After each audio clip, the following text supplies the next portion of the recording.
Vers le crépuscule de ce 22 septembre 2020, Yaoundé affiche une gueule tranquille. Les populations ont des raisons de se dire que cette journée annoncée pourtant de tous les dangers est presque dans le rétroviseur. Pourtant, quelles n'avaient pas été les craintes aux aurores? Les militants du MRC et partisans de Maurice Kamto se sont réveillés avec la gueule de bois. Annonce de l'interpellation nuitamment du trésorier du mouvement pour la renaissance du Cameroun, Alain Fogué, devant la résidence du président du MRC. Infiltration des bases arrières du projet de marche suivi d'autres interpellations. Ou encore, et pour requinquer un peu, manifestation éclair d'une poignée de jeunes gens aux encablures de l'hôpital général de Yaoundé. Mouvement vite estompé du propre chef des auteurs, le temps de passer un message furtif du People Action Party, allié de circonstances.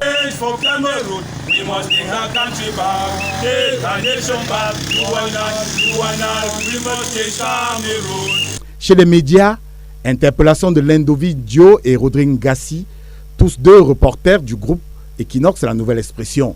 En dehors de ces soubresauts et quelques indignations sur la toile, rien de spécial dans la capitale. Les forces de l'ordre qui assurent la garde depuis plus d'une semaine contrôlent la citadelle. Une illustration majeure, le bouclage de Santa Barbara et d'autres quartiers où résident des figures de proue de la marche. Cela les a contraints à une quasi-assignation à résidence selon leurs partisans. En revanche, loin de là, en banlieue, une manifestation autorisée cette fois-ci en Bankomo, hostile à la marche dite pacifique, en laquelle le pouvoir voit des relents insurrectionnels.